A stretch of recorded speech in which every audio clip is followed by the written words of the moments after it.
संस्कृत के महान प्रवक्ता आशीष शुक्ला सर की क्लास ज्वाइन करने के लिए हमारे YouTube चैनल को सब्सक्राइब करें। प्यारे बच्चों, आप सभी लोगों को नई सुबह की हार्दिक शुभकामनाएं। आपको पिछले 2-3 वीडियो में आपको एकदम प्रारंभ से व्याकरण में कक्षा 6 से 12 तक के लिए सभी छात्र एवं छात्राओं के लिए एकदम बेसिक चीज़ें बताई जा रही हैं।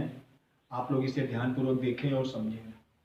व्याकरण में आपको 3 वीडियो में पिछले 3 वीडियो में बताया गया वर्ण क्या होता है, उसके भेद क्या है, स्वर क्या होता है, उसके भेद क्या है, व्यंजन क्या होता है, उसके भेद क्या है, ये सब आपको बताया गया।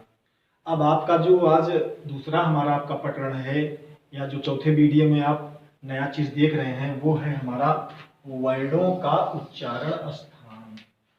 हम कौन सा वर्ण कहाँ से बोलते हैं वही उच्चारण स्थान कहलाता है। वर्णों को जब हम बोलते हैं तो उसका क्या स्थान होता है, वही वर्ण का उच्चारण स्थान कहलाता है। आप देखेंगे संस्कृत में आपके सामने सूत्र लिखा है। सूत्रों को आप ध्यानपूर्वक समझेंगे तो आपको ऑटोमेटिक सारी चीजें समझ में आ जाएंगी। सबसे पहले दिया गया है अकुह विसर्जनीया नाम कंठ। आपके सामने दिया गया है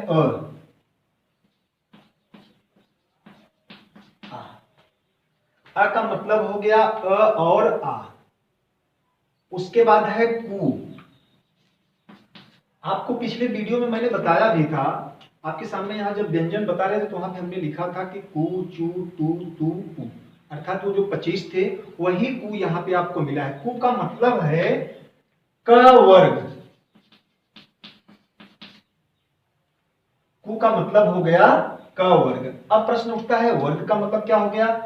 वर्ग में आपके आ गए पूरे क ख ग घ अंग। वर्ग का मतलब है, जैसे आपसे कोई पूछे कु का मतलब क्या हो गया तो आप बता सकते हैं कु का मतलब क वर्ग। क वर्ग का मतलब हो गया क ख ग घ अंग। आपके सामने कु मिल गया। अब फिर दिया गया है ह, उसके बाद है ह, फिर है विसर्ग। विसर्ग का मतलब हो गया ये। इतने वर्ण जो हैं अ आ क वर्ग ह और विसर्ग, अर्थात 1 2 3 4। ये 4 आपका मतलब हम आपको इसलिए यहाँ पे लिख दिया कि आपको ये पता रहे कि एक का मतलब क्या हो गया अ आ, फिर क वर्ग है, ह है और ये विसर्ग। ये आपके वर्ण जो होते हैं ये सब कंठ से बोले जाते हैं। कहाँ से बोले जाते हैं? कंठ से। जैसे आपसे कोई कभी पूछे या परीक्षा में पूछ सकते हैं कि अगर इतने वर्ण, अगर जैसे आपसे पूछे कंठ से कौन कौन से वर्ण बोले जाते हैं, तो आपके सामने है अ आ क वर्ग ह और विसर्ग। या यही उदाहरण दे सकता है कि दे दिया जैसे क किस वर्ण के अंतर्गत आता है तो आप लिख देंगे कंठ से ख, या ग घ अंग ह और विसर्ग। इन मतलब जो आपके चारों यहाँ पे जो क्रम से बने हैं, अगर आपसे कोई भी वर्ण अगर परीक्षा में पूछा जाए कि यह सब वर्ण किन से बोले जाते हैं, कहाँ से बोले जाते हैं, तो आपको अगर कंठ वहां पे मिल रहा है तो आप इस पे डायरेक्ट कंठ पे टिक कर देंगे। ठीक है। फिर दूसरा आता है ईचु यशा नाम ताल। अब देखिए आपके सामने यहाँ ई मिलाना है, ई, ये दोनों हो गया, ई और बड़ी दोनों हो जाएगा ई। फिर देखो यहाँ पे चू मिला, वही जो आपको पिछले वीडियो में बताया गया था। चू का मतलब हो गया च वर्ग। अब च वर्ग का मतलब हो गया कि च वर्ग में जो जो आपके वर्ण आते हैं च छ ज झ इ। ठीक, ई च वर्ग। अब उसके बाद य और श, य और श, ई च वर्ग य और श, तालव्य श है ये, इसको हम क्या बोल पढ़ेंगे श, तालव्य श। ठीक, तो ये श पढ़ा जाता है। अब देखेंगे आप यहाँ लिखा है ना ईचु यशा नाम ताल। ईचु का मतलब हो गया ई, फिर च वर्ग, वर्ग का मतलब वही है च छ ज झ य और श। ये आपका आ जाता है ताल में। ठीक, फिर हमारा आपका तीसरा मिलता है ऋटुर साणाम मूर्धा।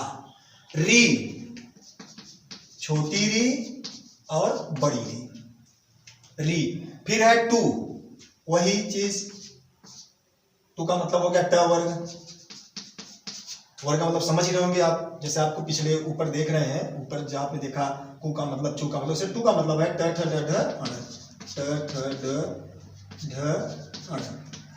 उसके बाद है र और स, र और ये मूर्धन में, इसको हम स नहीं पढ़ते लेकिन इसका प्रयोग जानते रहिए। इसको ना ही स पढ़ा जाता है और ना ही श पढ़ा जाता है, प्रायः इसको ख के माध्यम से इसको दर्शाया जाता है, जिसको हम लोग पेट फरहवा स बोलते हैं। लेकिन आपको जानना चाहिए इसका उच्चारण स्थान भी आपको पता है मूर्धा से, ये मूर्धा से, और ये वाला जो श है ये दंत से।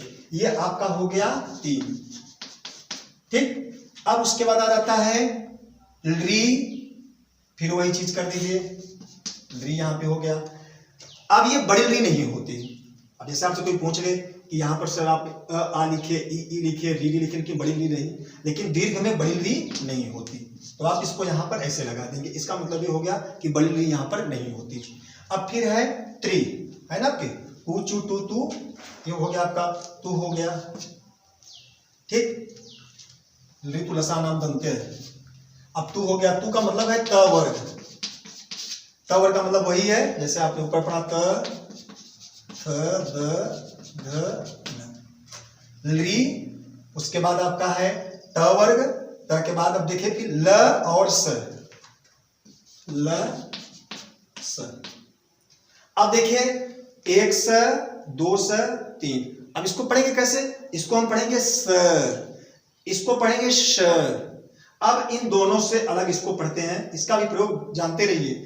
अगर पहले आ रहा है तो इसको हम ख पढ़ेंगे, बाद में लगेगा तो स पढ़ते हैं। ठीक, तो ये आपका हो गया दंत से, ये वर्ण हो गए।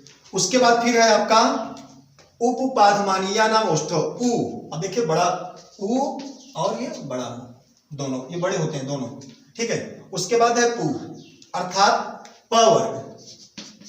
पु, कु चू टू तू पु, आपके सामने मिल गया ना, कु चू टू तू पु। क वर्ग, च वर्ग, ट वर्ग, त वर्ग, प वर्ग। प वर्ग का मतलब वही है